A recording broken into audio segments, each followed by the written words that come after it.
Bom dia, meus irmãos. Hoje é um dia de muita alegria, né, para nós. É o nosso primeiro culto de 2025 e com ele uma nova série temática de mensagens. A gente vai dar início. Essa série é intitulada A História das Histórias. E a série vai ter 17 episódios, tá? Essa série, A História das Histórias, e ela vai acontecer paralelamente às nossas séries expositivas, tá? A gente não vai fazer como a gente fazia das outras vezes, pegar uma, depois para e volta outra. Não, essa História das Histórias ela vai acontecer paralelamente com algumas outras, tá? Até o mês de agosto a gente vai fazer essa dinâmica, mantendo essa série e algumas outras expositivas, tá? Então, é uma alegria para a gente poder estar iniciando mais um ano e a gente poder abordar um pouco mais da riqueza que a Palavra de Deus tem para nos ensinar, para nos orientar, para nos fortalecer, né? Para atrair o nosso coração. E essa série ela tem como objetivo um panorama das Escrituras, um panorama para que a igreja tenha assim uma visão mais ampla de como nós compreendemos o enredo bíblico, como que nós podemos entender o assunto central das Escrituras, né? E nós, como uma igreja reformada, nós vamos fazer essa série dentro da perspectiva teológica pactual, tá? Aliancista. A gente vai percorrer as Escrituras observando a sua estrutura pactual, sua estrutura de aliança, o seu progresso, né? Progresso da revelação, que nós chamamos.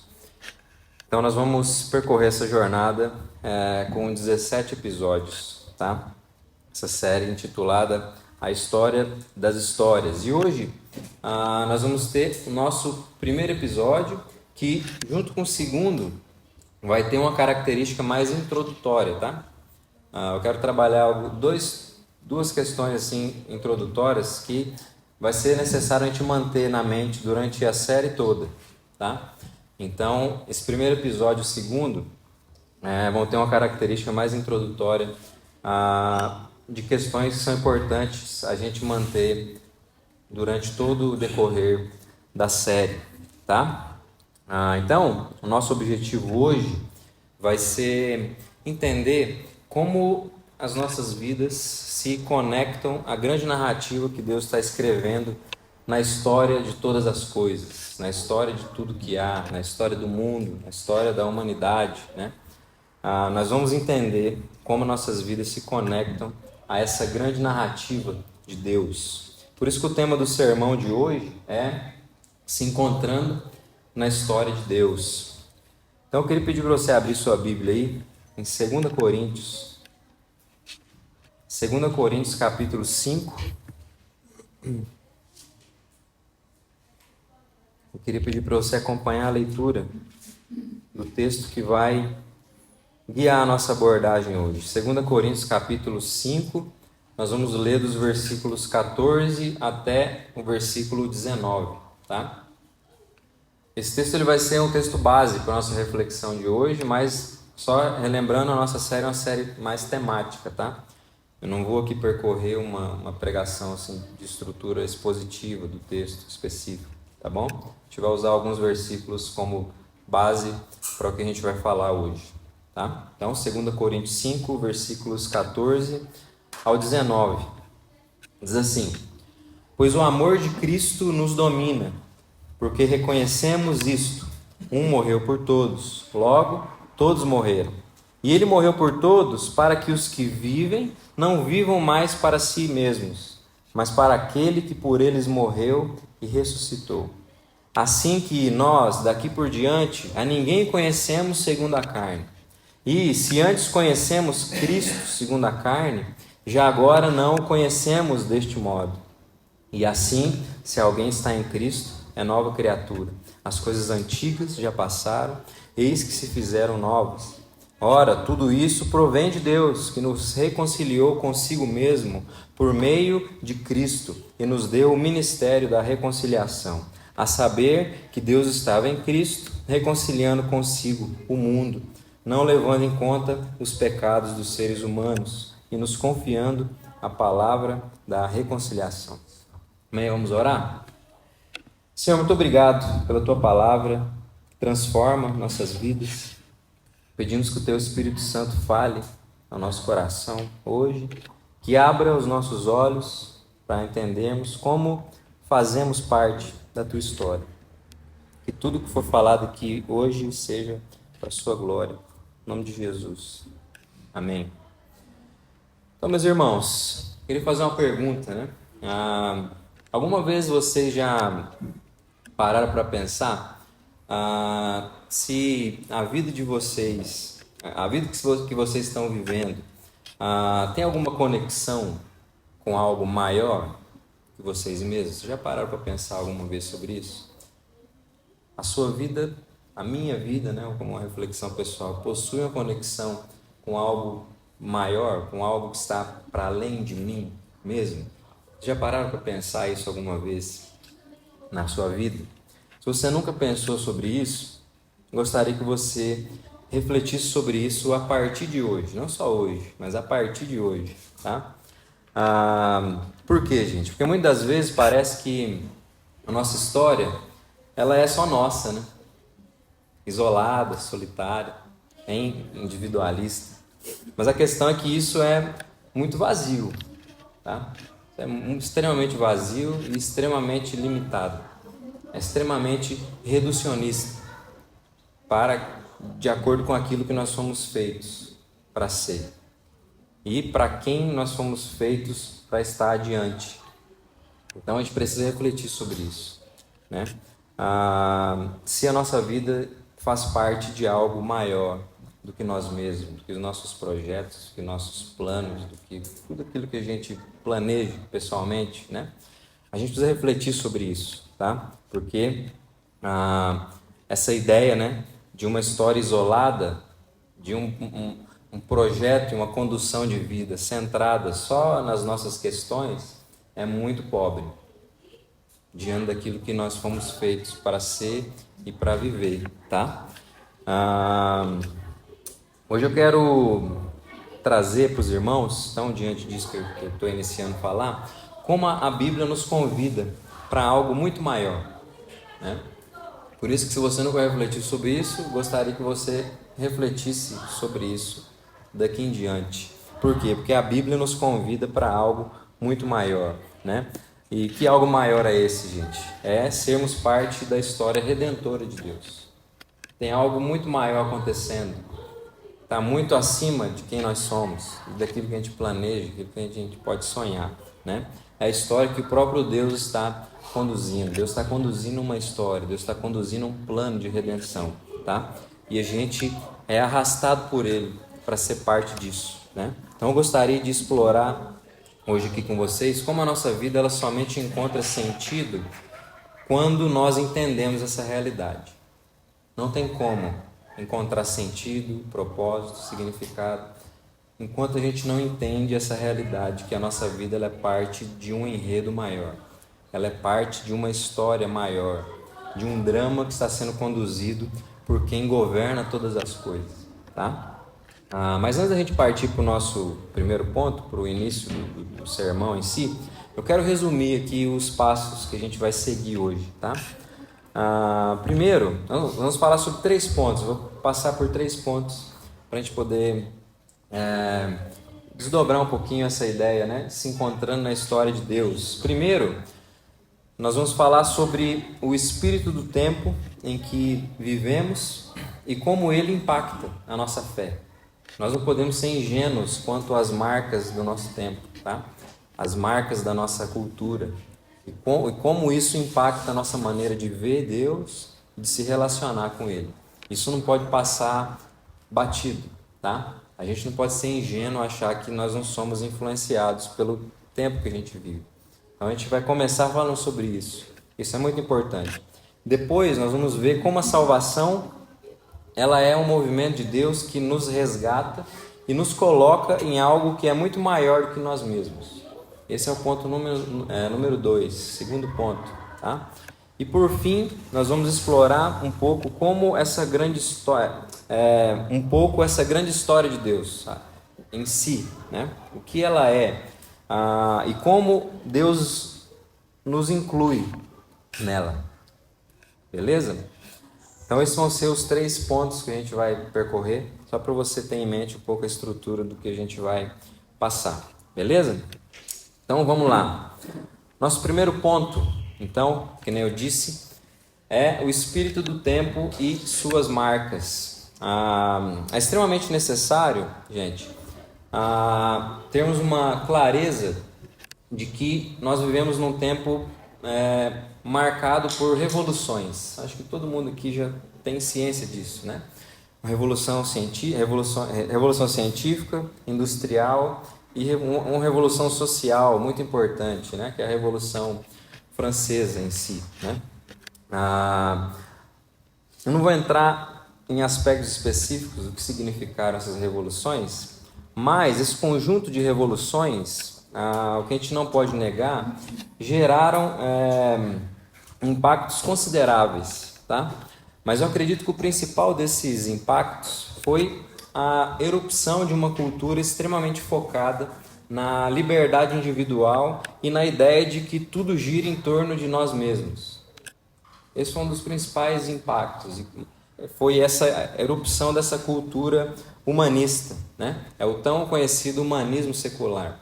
Cada uma dessas revoluções teve impactos consideráveis no cultivo dessa cultura individualista, dessa cultura humanista, tá? E esse, como na filosofia se chama esse Zeitgeist, né? Eu não falo muito bem alemão, né? Mas Zeitgeist significa o espírito do tempo, né? Ele influencia, gente, fortemente a maneira com que a gente lida com a nossa fé. Essa cultura humanista, individualista, voltada para a liberdade individual, para a autonomia do indivíduo, ela influencia, gente, a maneira que a gente lida com a nossa fé, né? Por quê? Porque, infelizmente, muitos acabam tratando o Evangelho como algo somente por o conforto pessoal. Muitos acabam lidando com a fé, com a relação com o Senhor, apenas para um tipo de alívio de consciência também, né? Me coloco diante de Deus para me estar aliviado, para me estar, tipo assim, não estou devendo nada para Deus, estou cumprindo ali as minhas regrinhas, pá, estou de boa, né? Uma forma de alívio de consciência, né? Estou indo num culto, né? Se eu faltar 1 ou 2 ali, mas eu vou, faço uma sequência, eu vou numa reunião de meio de semana, sei lá, dou uma oferta para alguém, N coisas, que geralmente é muito comum no nosso tempo, né? E a gente tem um tipo de alívio de consciência com a nossa relação com Deus, né? Às vezes a gente envolve Deus também em projetos de ascensão social, né? Por exemplo, Deus está envolvido em planos pessoais de crescimento profissional, crescimento acadêmico, desenvolvimento familiar, né? Aquelas coisas muito centradas em nós, nossos projetos, nossos planos. E Deus, na verdade, ele é só um capacho ali, né? Para me ajudar nesse meu projeto pessoal, né? E acaba que o Evangelho nunca é visto como algo poderoso da parte de Deus para uma transformação radical de vida, de fato, uma transformação de coração. Então o Evangelho, a fé, ela vira só uma ferramenta para a gente usar como a gente quer, cada pessoa para os seus próprios fins e desejos e tudo mais. Isso é impacto do tempo que a gente vive, tá? Isso aí é uma tentação para você e para mim, para nós que vivemos nesse tempo. A gente não pode negar isso, que a marca do nosso tempo nos leva a isso. Quando a gente menos percebe, a gente está usando Deus para Ele resolver uma parada para a gente, né? E a gente não percebe. E às vezes a gente está tentando fazer coisas para aliviar a nossa consciência, para ver se Deus responde e a gente consegue ter uma vida mais agradável, né? Ter uma vida mais próspera, vamos dizer, né? Em vários aspectos. Só que isso é um problema, gente. Isso é uma limitação. Isso é um problema que nós temos por causa do tempo que a gente vive. E a gente vê as coisas assim. E não só Deus, a gente vê os outros assim também. Tá? A gente olha para os outros com expectativas consumistas, né? Com expectativas utilitárias. A gente muitas vezes quer cultivar relações porque a gente tem ganho disso, proveito disso. Tá? Isso é marca muito do tempo que a gente vive. Tá? E a gente não pode ser ingênuo com isso, porque isso nos afeta. Tá? Isso nos impacta. Tá? Aí tem um pastor chamado Bernardo Shaw, ele é um pastor, teólogo, escritor brasileiro. Ele é autor de um livro chamado O Enredo da Salvação. Me influenciou muito na organização dessa série que a gente vai fazer aqui. Tá? Ele fala que muitas vezes o cristianismo ele acaba se tornando para a grande maioria dos cristãos no cenário evangélico contemporâneo algo meramente utilitário. O evangelho é bom porque ele é útil. A relação com Deus é boa para mim porque ela é útil, né? Isso torna o evangelho e a fé algo sem impacto no dia a dia das pessoas. Entende? Não há transformação radical, né? Que nem eu falei anteriormente. Não existe um coração que está sendo moldado. Não existe um processo de submissão contínua a Deus que faça com que aspectos mais amplos das nossas vidas sejam impactados e moldados pelo poder da palavra de Deus, o poder do Evangelho de Deus. Por quê? Porque há um uso utilitário da fé, há um uso utilitário do Evangelho e não há uma submissão de fé. Entende? Não há uma submissão de amor, de fato, de compromisso com Deus. Então você tem algo raso. A gente vê isso em grande parte da igreja evangélica contemporânea. Né? Você vê uma igreja numerosa, mas você não consegue visualizar muitos impactos sociais, né? Culturais, né? Porque não há essa visão mais ampla, apenas um utilitarismo da fé. Né? Um exemplo bem interessante disso, por exemplo, tem gente que busca experiências emocionais no culto, né? Isso é muito comum hoje, até porque o aspecto afetivo ele tem tomado conta da cultura contemporânea, né? E a gente acha que isso não impacta a gente, né? Mas é só a gente olhar para dentro das nossas igrejas hoje, né? Uma fé completamente emocionalista, sentimentalista, completamente experiencial, entende? Completamente buscando uma ascensão ao sobrenatural, né? Uma ascensão ao extraordinário.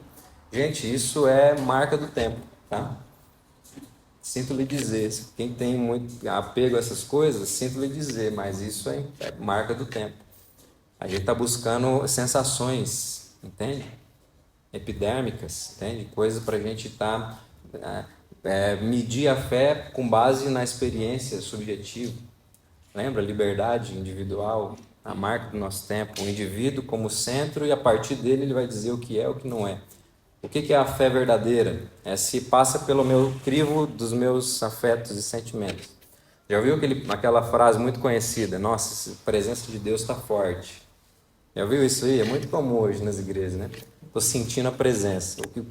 Qual que é o termômetro da presença de Deus? É o sentimento, entendeu? É a sensação, é o afeto. Se a pessoa não sentiu nada, quer dizer que Deus não estava lá. Mas aonde Deus não está, gente? Fala para mim, onde Deus não está? Isso nem bíblico é. Lembra do salmista? Onde eu vou esconder de Deus? Se eu colocar minha cama lá no fundo do oceano, ele vai estar lá, no mais profundo do abismo. Não existe lugar que Deus não está. Tá? Não são as nossas sensações que vão dizer se é ou se não é, se está forte, se não está. Entende? Então, isso é uma marca do nosso tempo e a gente precisa cuidar com isso, né? E isso é um problema porque muitas vezes há uma intensa busca por esse tipo de coisa, por essas sensações, por essas questões experienciais e a verdade do Evangelho ela não consegue ser vivida no resto da semana. Não tem impacto no restante da vida, não tem impacto no comum, não tem impacto no ordinário. As pessoas vivem flutuando, mas não botam o pé no chão, entendeu? Quando bota o pé no chão da vida, está perdido, está desesperado, entendeu? Não sabe como lidar. E não sabe o que a Bíblia fala sobre vários aspectos da nossa existência. E porque não sabe o que a Bíblia diz sobre vários aspectos da nossa existência, vai buscar de outras autoridades para isso. Entende? Vai buscar de outras coisas. Né? Não sabe o que a Bíblia fala, por exemplo, de política, e aí o cara vai ser refém de ideologias políticas por aí, comprometendo seu coração com perspectivas reducionistas e limitadas. Entende? Eu não estou falando de uma ou outra, estou falando de todas. Tá? Não existe nenhuma ideologia política que consiga abarcar a complexidade da vida e das dinâmicas da vida. Mas por que isso acontece? Porque a pessoa tem uma fé que não está abarcando aspectos da vida, ela não está conseguindo enxergar o que Deus fala sobre relações, sobre compromissos, sobre, né, na vida social, cultura, porque não há a fé está num campo muito superficial de experiência, né? Ou então um campo moralista, né? De apenas fazer coisas para Deus para poder pagar ali né? Deixar, tá pago, né? Tá pago para Deus e tá certo. Isso é superficial demais, gente. Isso é muito problemático. A gente precisa ter cuidado com isso, tá? Por quê, gente? Porque por mais que seja comum, a gente não pode normalizar isso nas nossas vidas. Jamais, a gente não pode normalizar. Por quê? Porque olha que o texto que a gente leu aqui lá, o versículo 14 e 15 de 2 Coríntios 5 vai dizer, ele morreu por todos, para que os que vivem não vivam mais para quem? Para si. Então, ele morreu por todos para que os que vivem não vivam mais para si, mas vivam para quem? Para aquele que por eles morreu e ressuscitou. Então, nossa vida não pode ser centrada mais em nós, nas nossas expectativas, nos nossos ideais, nos nossos padrões, nas nossas experiências, nos nossos afetos. Não é para isso. Se Cristo te chamou, não é mais para viver por você. Não é mais para você ser o centro e o parâmetro das coisas. É para você desistir de si e começar a se apegar mais àquele que é o centro de todas as coisas, de fato. Né? Então, em resumo aqui, esse primeiro ponto, a gente pode dizer então que a nossa fé ela não pode ser reduzida a algo utilitário ou apenas um instrumento focado no nosso bem-estar. Jamais. Nossa fé não pode se tornar isso na nossa vida. Esse ídolo pós-moderno ele precisa ser quebrado. Ele precisa ser quebrado dia após dia. Esse ídolo pós-moderno precisa ser revelado, né, pelo Senhor, que revela quem nós somos, e precisa ser quebrado, abandonado. Toda vez que há um desejo de usar Deus para alguma coisa, né, ou comprar Deus por meio de ações, né, moralistas, isso precisa ter uma resposta de arrependimento diante de Deus. E esse ídolo precisa ser quebrado, né? Por quê? Porque o Evangelho nos chama a viver uma vida que aponta para Cristo em todos os aspectos da nossa existência e não para uma espécie de realização expressiva espiritual. A gente está aí buscando ter uma fé extraordinária. Isso é uma realização expressiva espiritual. É a mesma marca cultural, só que na fé. Entende? Isso é problemático, né? Isso é problemático por quê? Porque a gente acaba usando Deus como um tipo de capacho dos nossos interesses. Isso é muito problemático, né? Isso é completamente incabível para a fé cristã. Deus é o Deus, gente, e nós somos as suas criaturas. Deus é Deus, Criador, e nós somos as suas criaturas, e não o contrário. Por isso que esse tipo de dinâmica é incabível para nós. A gente não pode aceitar isso, tá? De forma alguma. Por isso que eu queria que você refletisse com seriedade sobre esse primeiro ponto que a gente está falando aqui, né? Como você tem vivido a sua fé? Como você tem vivido a sua fé? Você tem buscado apenas conforto espiritual, social, cultural, psicológico também, né? Essa era terapêutica que a gente está vivendo hoje, muito forte, né? Ou você tem vivido para Cristo de verdade, não vivendo mais para si, mas para Ele?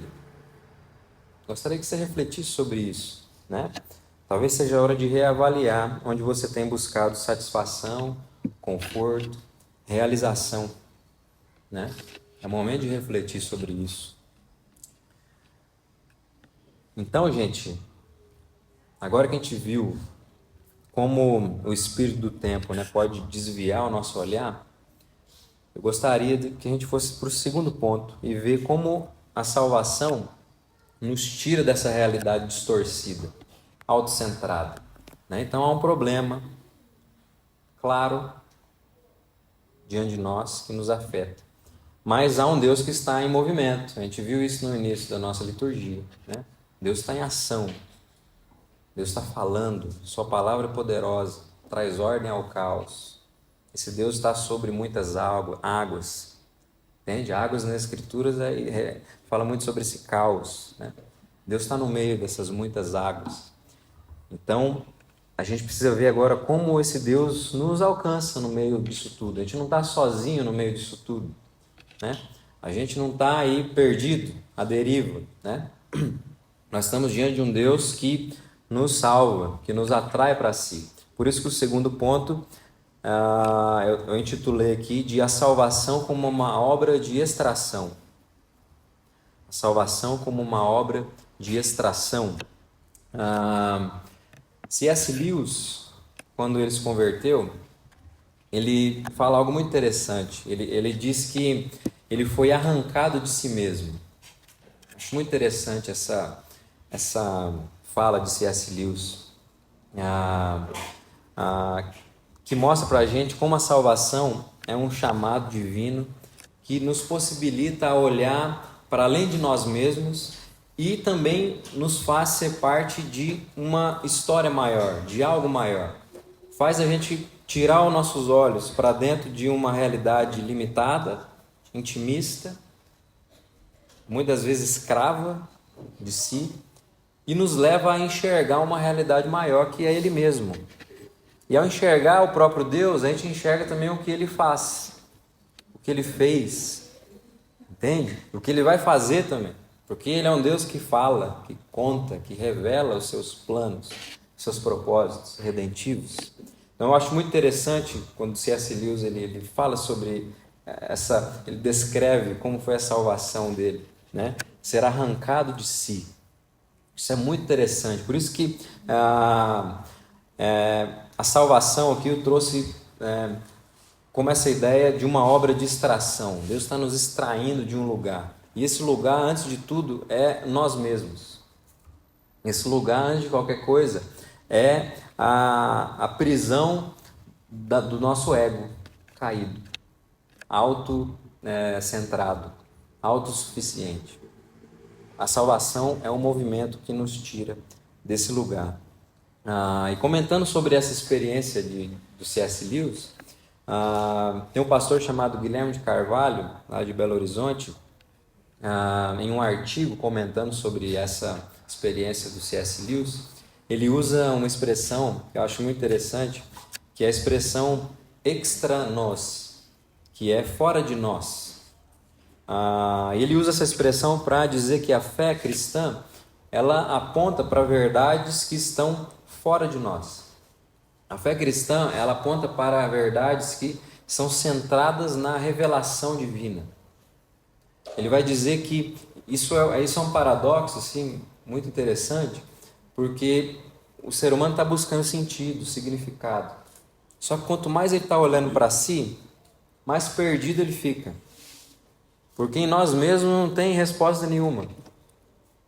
Entende? O ser humano foi criado para encontrar a sua identidade em outro lugar. E então, o Guilherme de Carvalho, no artigo, ele fala algo muito interessante, que é justamente quando a gente começa a olhar para algo que está fora da gente, que a gente se acha, que a gente se encontra. Por quê? Porque a gente foi criado à imagem e semelhança desse Deus, Criador de todas as coisas. Então, quanto mais a gente tira os olhos de nós e fixa esses olhos no Senhor, né? Somos atraídos por quem Ele é, porque Ele fala, porque Ele faz. Aí a gente se acha, a gente encontra sentido, a gente encontra significado, a gente encontra propósito. Agora, se você está querendo buscar resposta para algo da tua vida, você se lançar mais para dentro de si, mais perdido você vai ficar. Esse é o movimento. Porque a salvação é para tirar a gente daí e fazer a gente olhar para o lugar certo. E aí a gente consegue se achar nesse lugar, né? Então, eu acho muito interessante essa experiência do C.S. Lewis e como o reverendo Guilherme de Carvalho trabalha isso também, para falar sobre esse processo de extração, esse processo e esse lugar de significado, de sentido, de propósito que está fora de nós. E esse é o centro, essa é a estrutura da fé cristã. A fé cristã ela é centrada na revelação divina, na revelação de quem Deus é, naquilo que Ele faz e fará, né? E já fez também. Isso é muito interessante, gente, por quê? Porque essa extração que nos liberta do egoísmo e nos leva para nenhum outro lugar senão a palavra de Deus, ela faz isso por quê? Porque a palavra de Deus é justamente essa revelação objetiva dele. Porque às vezes a gente podia falar também assim, Deus arranca a gente de nós e faz a gente olhar para fora, para Ele. Só que se esse Ele não for algo definido também de forma objetiva, a gente vai ter um monte de tipo de Deus também. Não é simplesmente olhar para fora, mas olhar para fora onde? Olhar para fora onde Deus se revelou de forma objetiva. Entende? Que é a sua palavra, que é a sua revelação. Ali estão os atos de Deus. Ali está a história que Ele está conduzindo. Ali é um lugar onde a gente pode chegar, firmar os nossos pés, nossos olhos, nosso coração e saber que a gente está num lugar seguro. Sabe de onde as coisas estão vindo, por que as coisas estão do jeito que estão e para onde elas estão, para onde tudo está indo.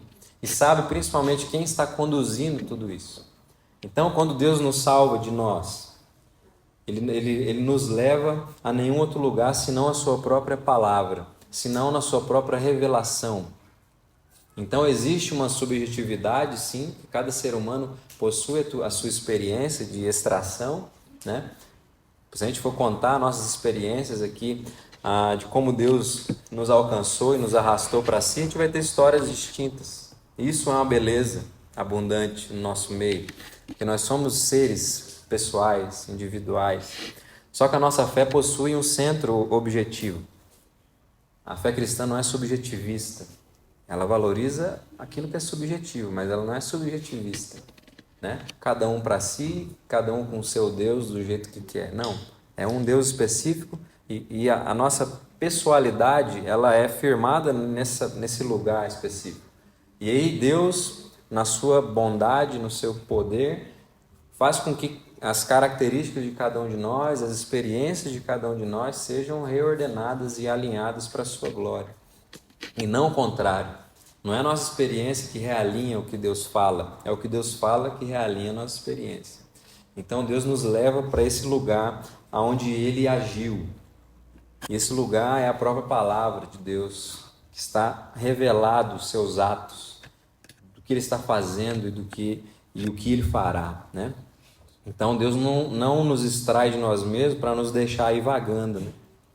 Pela nossa subjetividade, simplesmente. A gente ficar aí pensando Deus e forjando Deus ao nosso jeito, forjando Cristo. Deus não faz isso. Mas Ele nos salva, nos extrai de nós mesmos para nos firmar no interior da história em que Ele agiu e continua agindo poderosamente. Esse é o movimento de extração e de salvação. Ele nos finca em um lugar onde nós podemos agora encontrar sentido, significado e propósito. Ele nos centra na história que Ele está conduzindo e escrevendo, né? Como está escrito lá em 2 Coríntios 5, capítulo 17, se alguém está em Cristo, é nova criatura, as coisas antigas já passaram, eis que se fizeram novas. Então a forma antiga de se enxergar as coisas se foi. As perspectivas limitadas, centradas em um eu, em um ego caído, em um ego rebelde ao Senhor, passou. Agora há uma realidade nova em Cristo Jesus que ilumina a realidade e faz com que a gente se oriente agora, novamente. Deus está em Cristo falando quem nós somos. Deus está em Cristo falando o que o mundo é. Deus está em Cristo, antes de qualquer coisa, falando até quem Ele é. Então, as coisas se fizeram novas nesse sentido. Cristo revela quem Deus é. Cristo revela o que o mundo é agora, pós-ressurreição. E Cristo revela quem nós somos também, já como algo conquistado também em si mesmo. Então, isso precisa fazer com que a gente entenda, então, essa realidade da salvação. Nós somos extraídos de nós e levados para uma realidade, a realidade que o próprio Deus está escrevendo, a realidade, a história que o próprio Deus está conduzindo. A salvação é essa extração para que a gente seja colocado nesse lugar e a gente não se encontre mais em desorientações, a gente não se encontre mais em reducionismos do que é a vida, do que é o ser humano, do que é Deus, do que é o mundo. Entende? Deus fez isso por nós e a gente precisa ser grato a isso. E o tipo de resposta que a gente tem que dar a isso é uma resposta de submissão, de abandono de si, de esquecimento de si, para que a gente possa se encontrar de fato no Senhor. Então, em resumo, nesse segundo ponto, a salvação é um movimento que nos tira das amarras do nosso egoísmo e nos leva a enxergar uma realidade maior, centrada em Cristo e no que Ele fez por nós. Mas não apenas enxergar uma realidade, mas também participar dessa realidade. Aquilo que Jesus falou para Nicodemos lá em João 3, Ele fala sobre ver e também sobre entrar no reino, Ele fala dessas duas experiências. Nascer de novo para você ver e nascer de novo para você entrar também. Então, nascer de novo, ser salvo de Deus, ser salvo de si mesmo, ter um coração regenerado, primeiro de tudo é para enxergar uma realidade que antes a gente não enxergava mais, um Deus que Ele é rei sobre todas as coisas, Senhor soberano sobre toda a criação em nossas vidas. Só que essa salvação também nos faz entrar nessa realidade, participar dessa realidade, se submeter a essa realidade e desfrutar disso também pela fé.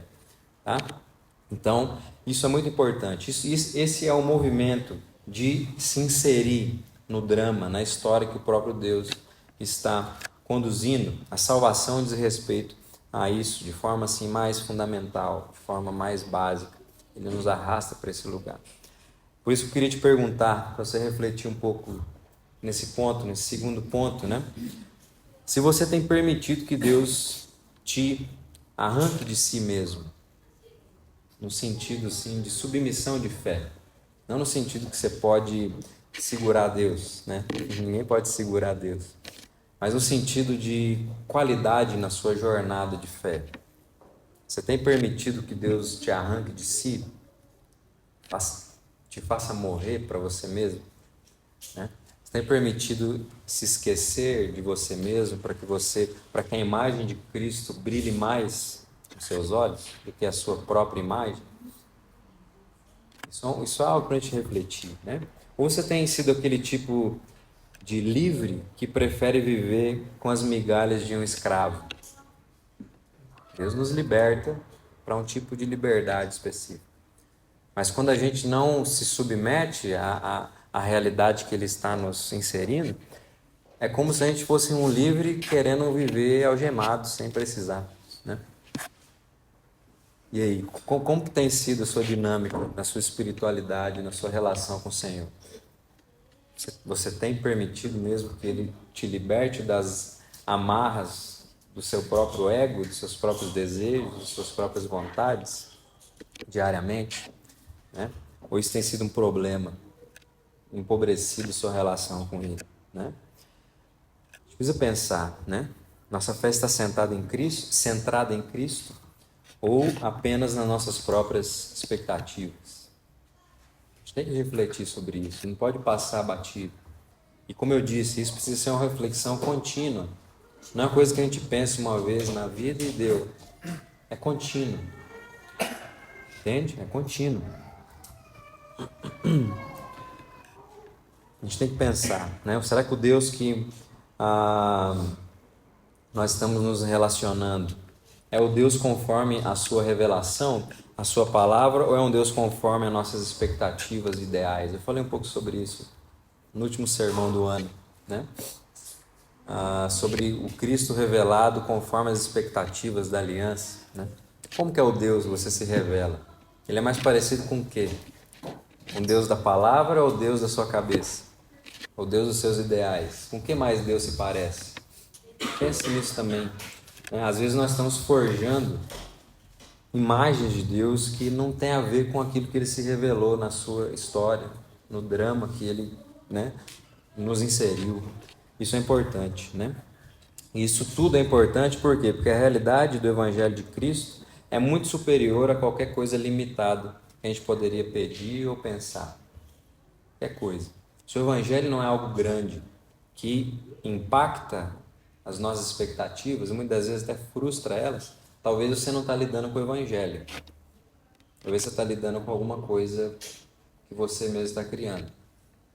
Tem um teólogo chamado Peter Leithart, eu lembro que na época que surgiu a pandemia, ele fez um artigo falando do Deus das pragas. Achei muito interessante o artigo dele.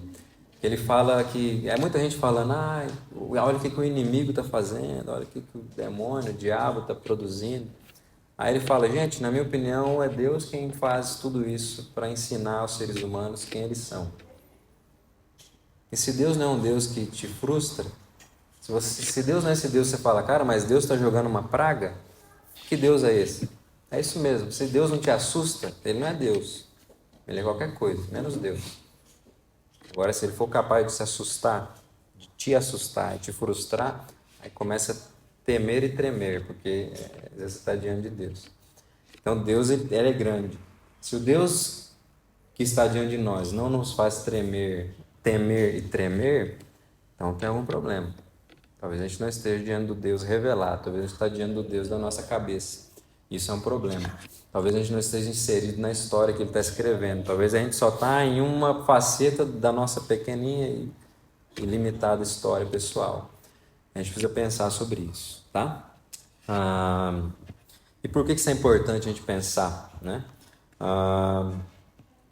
Porque, né, depois de ver como a salvação nos transforma, agora a gente vai entender um pouco mais, nosso último ponto, desse plano maior de Deus, da sua história e como nós somos inseridos nela. É importante a gente pensar diante de quem nós estamos, em qual história nós estamos inseridos. Isso é grande o suficiente para orientar a minha vida, para me sustentar em muitas águas da nossa jornada, nas muitas águas da nossa jornada, ou isso está pequeno demais, não tem respostas suficientes, não é uma realidade tão sólida para que eu possa encontrar descanso para minha vida. A gente precisa pensar nisso, né? Porque Deus ele é grande e a história que Ele conduz é uma grande história, a história de todas as coisas. E pensar sobre isso é importante porque o último ponto é justamente sobre isso que a gente vai falar. A gente vai entender um pouco mais esse plano maior de Deus, essa história maior de Deus. E esse último e terceiro ponto, né, que está intitulado A Grande História de Deus, né? Deus está dirigindo algo específico. Deus está dirigindo uma história muito com desdobramentos específicos, de formas específicas. Ele se revela em momentos específicos, né? E a gente precisa entender isso. E por que a gente tem que entender isso? Para saber se a gente está inserido nisso mesmo. Será que é dentro disso que a gente está? Será que é esse drama mesmo que está orientando a nossa existência ou não? Então a gente vai falar um pouquinho sobre isso, né? E quando a gente fala sobre a história de Deus, a história das histórias, a gente está falando de um Deus que tem um plano redentor. Então sempre que você ouvir falar história de Deus, história das histórias, lembra disso, é um plano de redenção do Senhor. Deus está em um movimento redentivo, é Deus em ação, é Deus agindo. Sempre que você falar sobre Evangelho, lembra disso também, Evangelho é Deus em ação, gente. Por que o Evangelho é poderoso? Por que o Evangelho é poder de Deus para a salvação de todo aquele que crê? Porque é Deus agindo em Cristo no poder do Espírito Santo. O Evangelho é essa boa notícia, Deus está em ação, Deus está agindo. E a história das histórias é isso, é Deus em movimento. É Deus que está desdobrando um plano redentor. E como Ele faz isso, né? Esse plano, gente, ele vai sendo revelado aos poucos. na sua palavra, lembra? A sua revelação.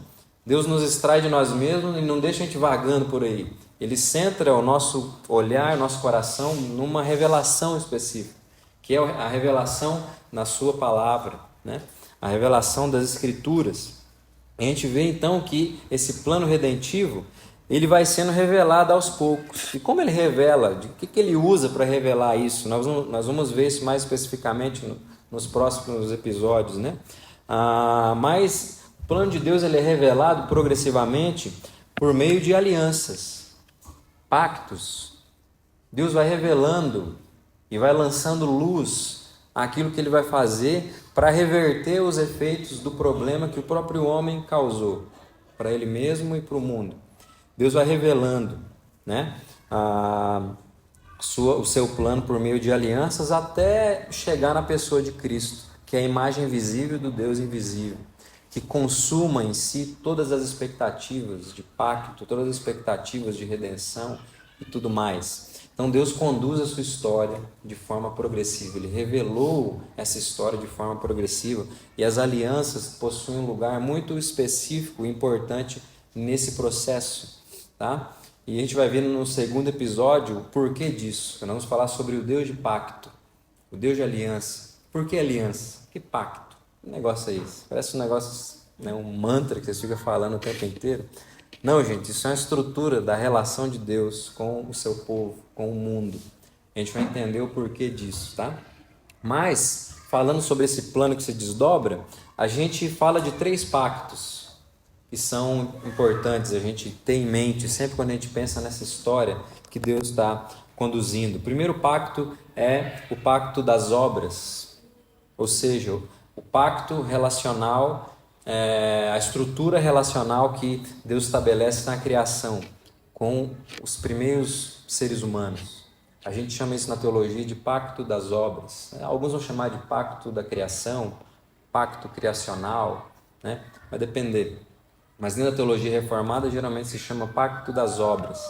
Tem um aspecto condicional, há uma condição ali de resposta ao homem. E Adão ele tinha completa possibilidade de responder isso, porque Adão não tinha pecado nenhum. Então Adão podia responder isso, né? Adão poderia produzir obras para se manter na presença de Deus, porque ele não era maculado pelo pecado. Então a Bíblia começa com essa estrutura pactual, Deus com os primeiros seres humanos. Mas aí acontece a queda, né? A gente sabe, o ser humano não se mantém diante dele. Então a gente traz aqui também algo que a gente chama na teologia de pacto da redenção. O que seria isso? O pacto da redenção, gente, é o compromisso que acontece no próprio seio eterno da Trindade. Deus, antes da fundação do mundo, ele já havia decidido entregar o seu Filho para o problema que o homem causou e o rompimento desse pacto das obras, né?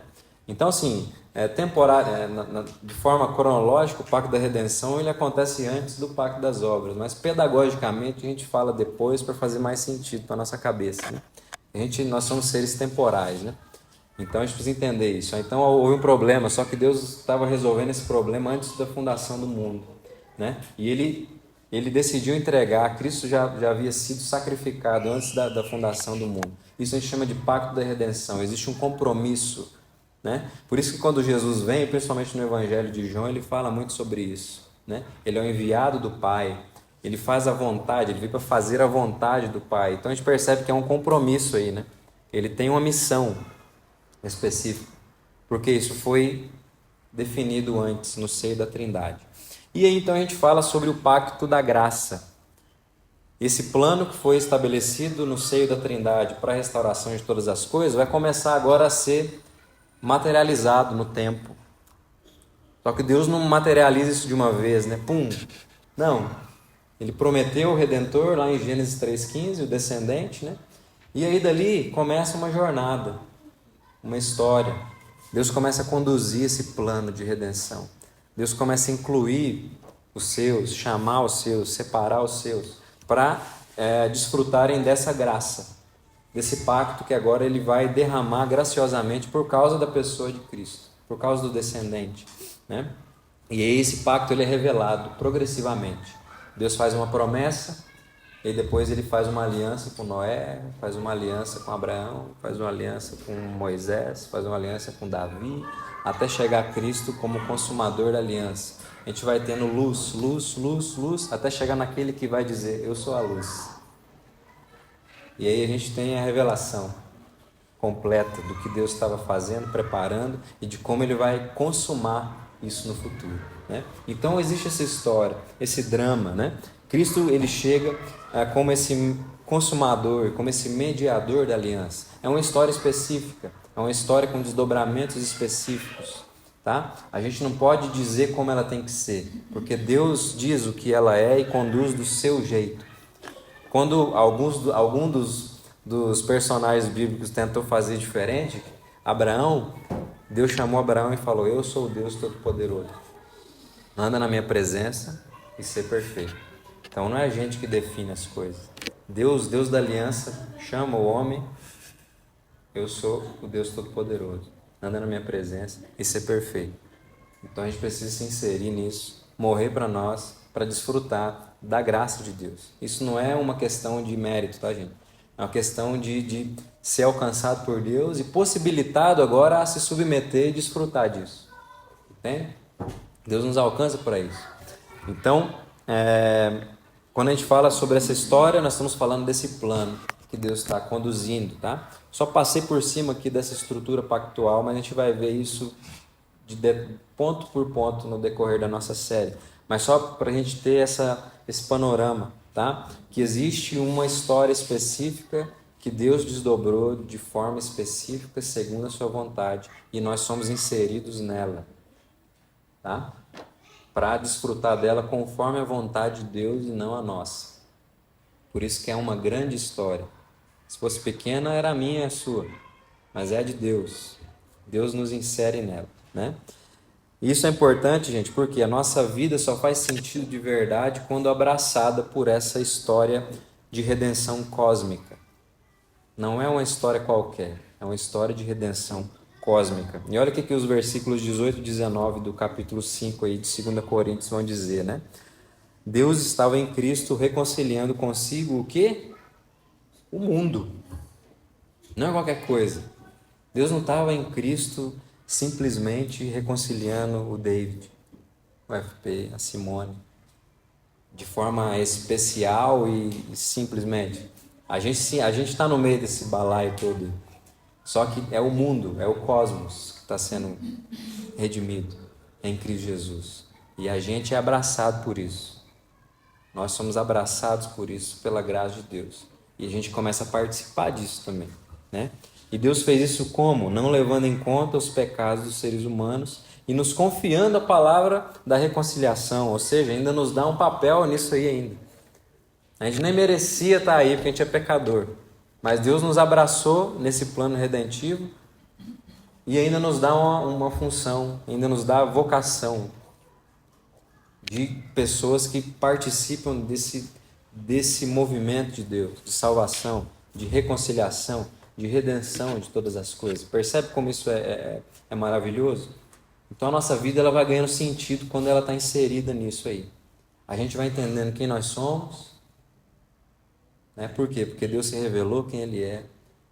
E aquilo que estava distorcido, Deus começa a trabalhar de novo e a nossa ação no mundo começa a ser significativa novamente. Porque está participando desse enredo maior. Então, meus irmãos, a história de Deus ela não pode ser reduzida às nossas questões, tá? De jeito nenhum.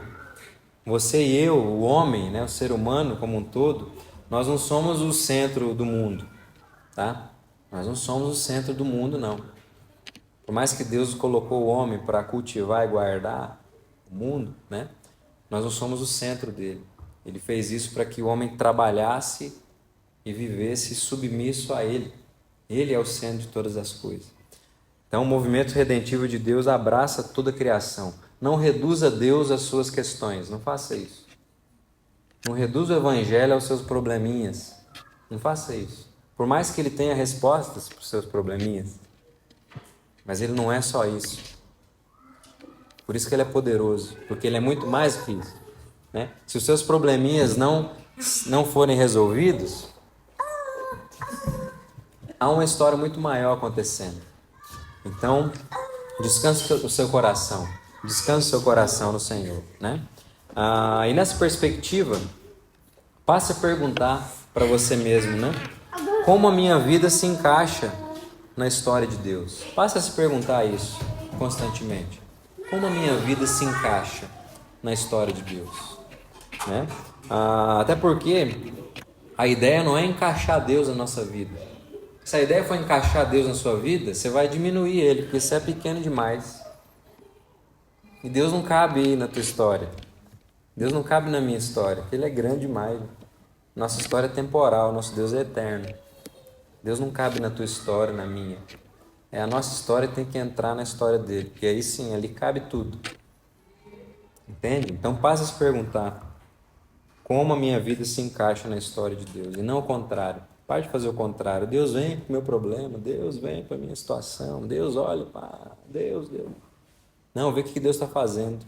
E aí você vai ver que se aquilo que está acontecendo na sua vida não for resolvido do jeito que você queria, é tão pequeno perto do que Deus está fazendo, que daí você vai entender aquilo que Paulo fala: nem altura, nem profundidade, nem largura, nem nada me separa do amor de Deus. Nada que eu passo aqui, isso é pequeno demais perto do que Deus está fazendo. E a gente começa a pensar, é por isso então que Paulo tinha essa perspectiva. Ele estava olhando o que Deus está fazendo maior, e o que está acontecendo com ele é tão pequeno que isso aí não faz nem diferença. E a perspectiva da vida, a forma que a gente conduz as coisas vai mudando. A fé vai amadurecendo, vai desenvolvendo, e nós vamos crescendo em ações de graças. A gente começa a ver que Deus está fazendo coisas grandes, de fato. Mesmo que as nossas pequenas não aconteçam. Porque as pequenas são pequenas demais diante do que Deus está conduzindo, né? Então, Deus nos chama para participar do seu drama cósmico de redenção. Isso significa a nossa vida. Isso dá sentido à nossa existência. Então, em resumo desse último ponto aqui, né? A grande história de Deus nos mostra que a vida tem propósito. Há uma intenção, há intencionalidade na vida, né? Por quê? Porque Deus é o dono da vida, entende? E também mostra que nós somos chamados para participar do seu plano redentor, que vai muito além de nós, muito além de nós mesmos, muito além das nossas pequenas questões. O plano de Deus tem a ver com o cosmos, porque Ele amou o mundo, o cosmos, né? E por isso Ele deu o seu Filho unigênito, né? Você lê João 3,16, olhando a palavra lá, é isso. Deus amou o cosmos de tal maneira e deu seu Filho unigênito, para que todo aquele que nele crê não pereça, mas tenha vida eterna. Então, tudo isso acontece porque Ele amou o cosmos, porque Ele está redimindo todas as coisas, porque Ele está redimindo a sua criação. E então, agora, nós somos inseridos nessa realidade e podemos responder em fé ao Senhor, né? E como aplicação aqui desse terceiro ponto, né?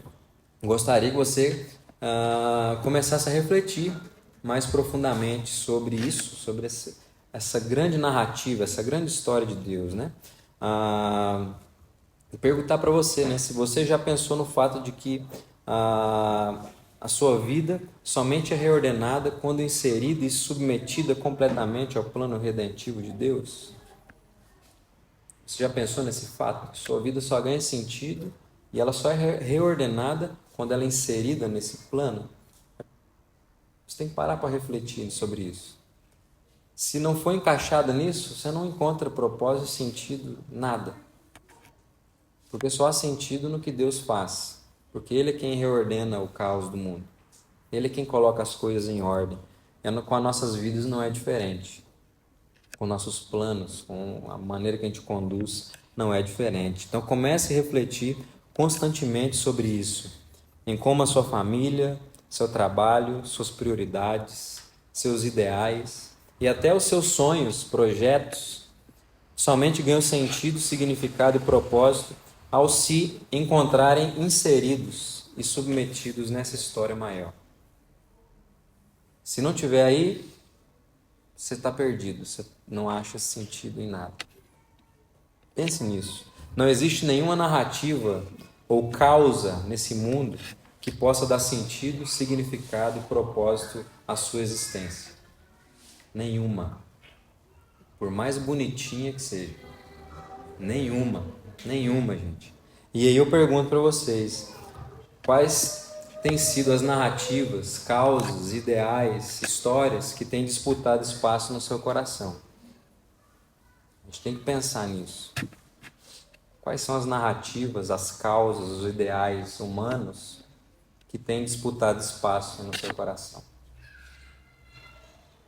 O que você tem gastado o teu tempo? O que você lê mais? O que você ouve mais? Né?